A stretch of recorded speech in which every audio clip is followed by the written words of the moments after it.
Hi class, hi everyone. Hope everything is going great. I hope everybody is feeling and doing well. Today, this is going to be project number 2, and this is homework 3.3, multiplying and dividing whole numbers. So that's what we're going to talk about today. I'm very excited for this lesson.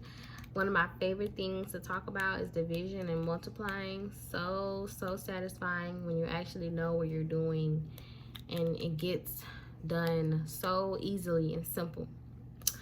So we're going to talk about a little vocab today, considering the fact that when you're doing division, there's a lot going on. You have multiplying, you have dividing, you have subtracting. So you really just need to know the terms and the words that you're doing in order to process your brain and just be able to know what it is that you're doing. Doing division requires a little bit of mental math too, so it's not just all on pencil and paper. You don't write out every step, you just don't.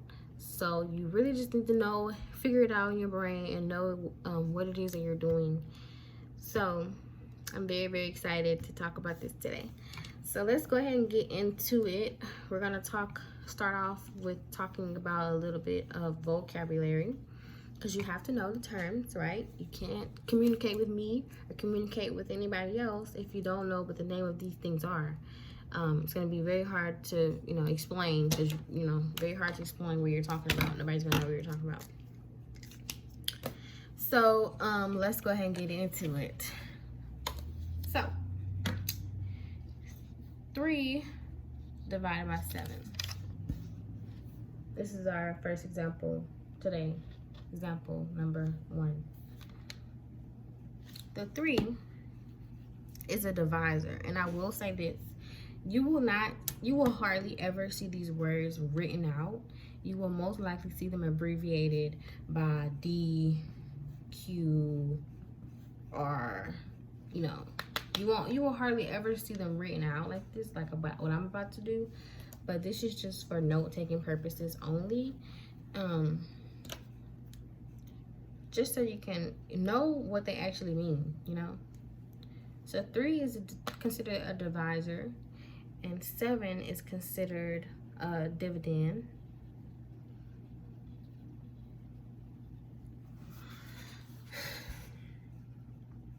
And then, so this is going to be our first, problem or whatever. So 3 and 7, what goes into 7? Using 3.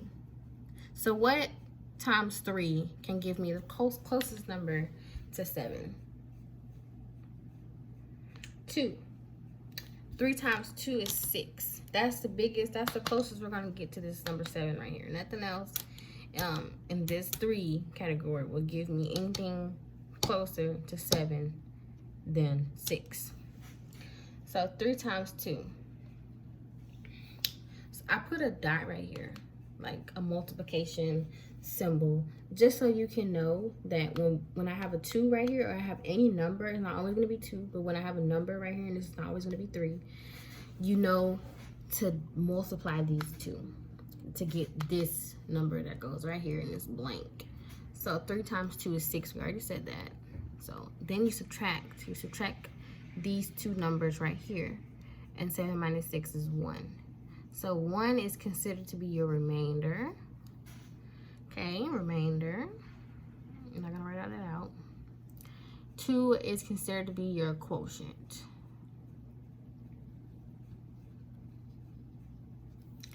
All right, so these are gonna be your terms and definitions and your everything you need to know to be able to process and do these division problems accurately.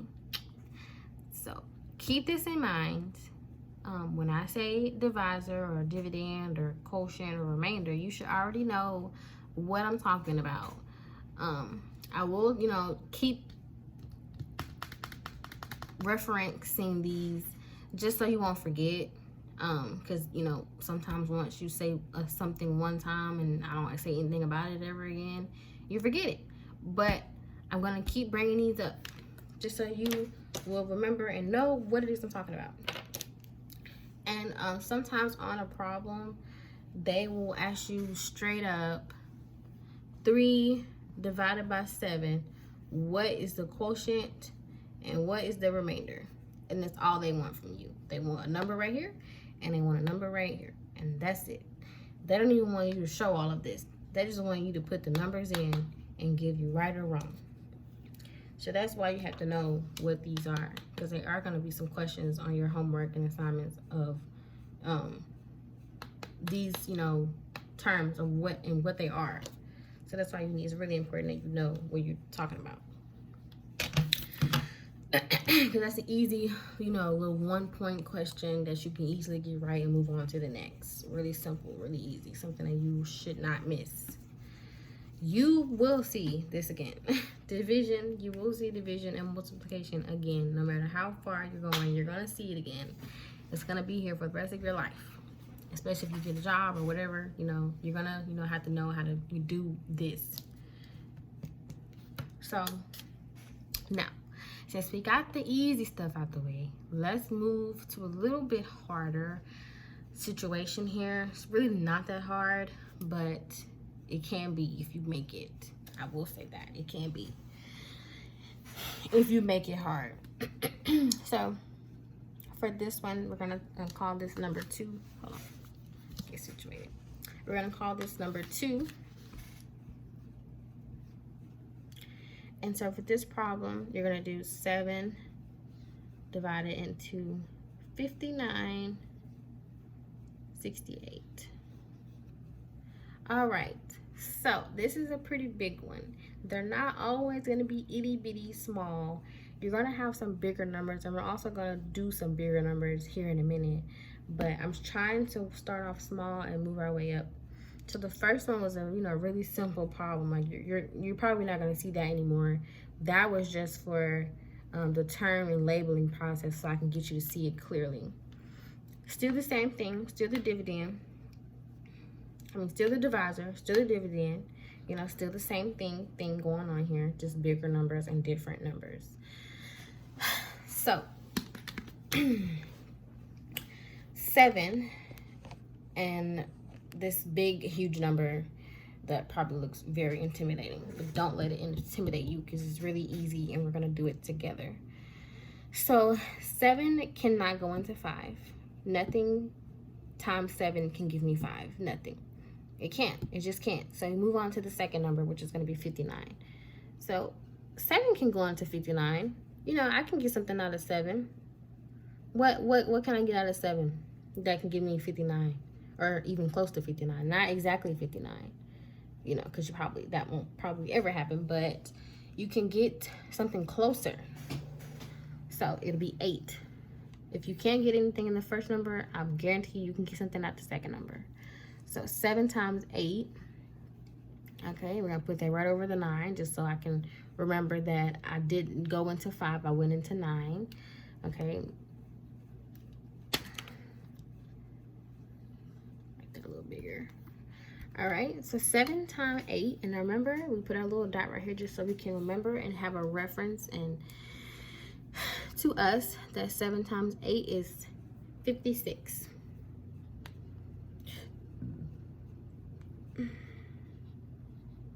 All right, 56. So you draw your line, and this is where we subtract. This is where we subtract now. So 9 minus 6. Okay, first, start with 5. 5 minus 5 is 0. You don't even have to write that. You don't even have to write that there, because it will mess you up. Don't write it. Just cross it out. You can't do anything with it, so it's 0. 9 minus 6 is 3. All right, and you bring down your remainder. So we're going to draw an arrow here just to remind yourself that, you know, I did bring this down. So you get 36. Because like we said before, 7 can't go into 3. You know, we have to bring something else down to make this a bigger number so that 7 can be able to go into it. So we can actually solve this problem. Now, what times 7 can give me a 36? 5. 7 times 5 gives me 35. So that's close enough. Like, as long as you get right up on the number, you're good. 3 minus 3 is 0, so we don't even do anything with that. 6 minus 5 is 1. And don't forget to bring down your 8. Do an arrow, just so we remember. So we have 18. Now, 7 can go into 1. So 7 is going to have to go into 18. What times 7 can give me close to possible as 18?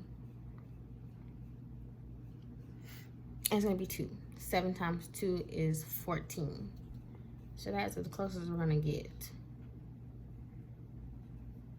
So this is your answer. Long but easy. Simple but easy. Like I said, you don't write everything out. You don't write every step out. You do it. You say you do it, but you don't have to write it. So this is going to be your what? This is going to be your remainder. This is your quotient. All right? Quotient, remainder. Now, I'm going to go over this one more time because I feel like I went a little bit too fast. I'm going to talk about it a little bit more in depth. So 7 divided into 5,968. Okay?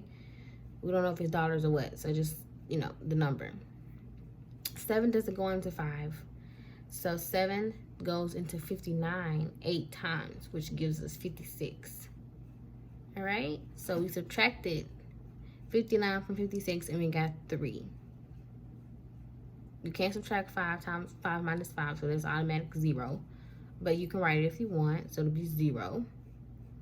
9 minus 6 is 3. We brought down our 6 to make this a bigger number because 7 just can't go into 3 by itself. You have to bring that down. So 7 goes into 36 5 times. 7 minus 5 is 35. All right, subtract that, draw your line. You can't subtract 3 minus 3, so that's automatic 0 as well.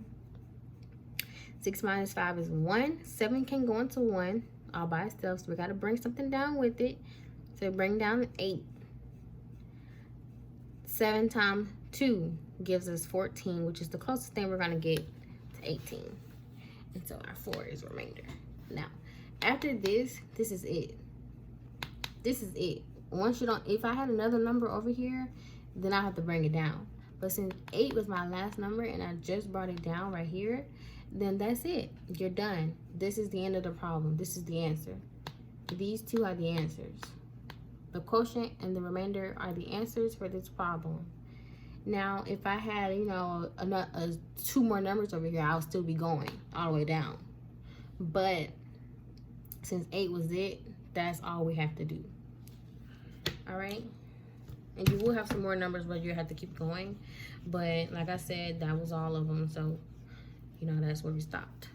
That's where we stopped at. So let's do a longer one now.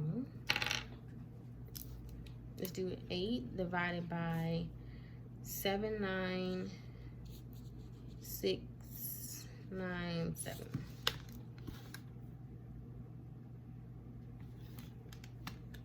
Okay. All right. Now, same thing. Same thing. Same scenario, same thing. Just bigger numbers and a lot more numbers. All right, so same thing.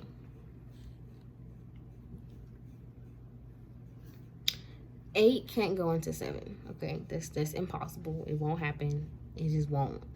You can try, but it won't happen. It won't be right. So 8 can go into 79. Yeah, that can happen. 79. 8 times 9 is 72. So that's the closest we're gonna get. Okay, draw the line, subtract. You can't subtract 7 minus 7, so that's an automatic 0. You don't even have to write it if you don't want to. 9 minus 2 is 7. Bring down your 6. Okay? Bring down your 6. Boom. Now, what time 8 can give me 76. 9 again. Yes, 9 again. 8 times 9 is 72 again, because that's the closest thing that we have. 6 minus 2 is 4. And bring down your 9. Because 8 can't go into 4 by itself. So you got to have something else to make that bigger to be able to do this problem. All right, once you get to 49, 8 times what can give me 49? The closest to 49 is possible. It'll be 6. 8 times 6 gives me 48. Subtract, can't subtract 4 minus 4, so that's a 0. 9 minus 8 is 1. Bring down your 7, don't forget. Nope, we're not done. This is not your answer. Don't turn this in because it's not right. You're not done here. You still have to divide 8 into 7. 8 into 17. So don't think you're done. Don't leave this and think that, oh, this is my remainder, because it's not. And you're not done. So 8, what can give us 17 or closest to 17 as possible? 2. 8 times 2 is 16. So 7 minus 6 is 1. Now you're done. This is it. You have to make sure you do that last part. If you don't, you're going to count off. You're going to lose points. Simple, easy points that you could have got. So now you're done. 1 is your remainder now, and that is it. And this is your quotient, 9,962 quotient. That is your answer.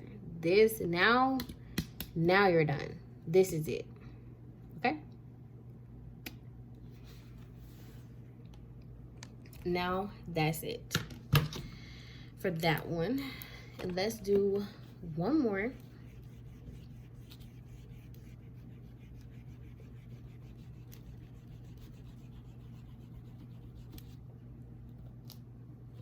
One more.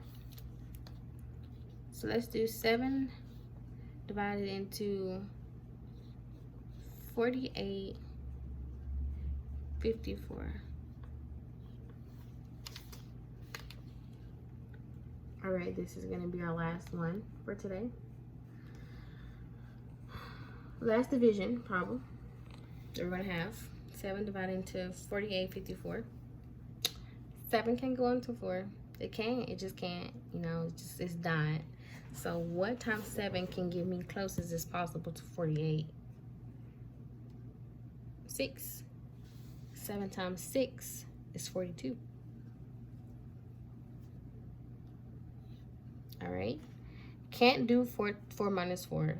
That's a 0. You don't even write it. 8 minus 2 is 6. All right. Bring down your 5. All right. So now you have 65. What times 7 can give me 65 or closest as possible? So in this case, it's going to be 9. 7 times 9 is 63. 6 minus 6 is 0. You don't even write it. Just don't even bother with it. Just cross it out if you need to. 5 minus 3 is 4.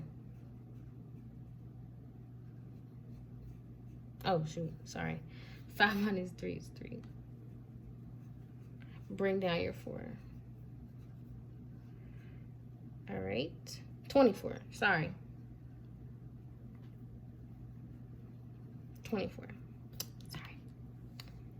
24. 7 times 3 is 21. All right. Your remainder is 3. So your remainder is going to be 3. This is going to be your final answer. Now you're done. Once you bring the last number down, you're done. You know, you can turn it in and go on with your next problem. That's it. That is it for that one. So it's really not that bad. Once you figure out, you know, your numbers and you got your division and you know your multiplication good enough, these should be, you know, just flying through them. It's going to take you a minute, you know, to get used to it. You won't want to get it overnight.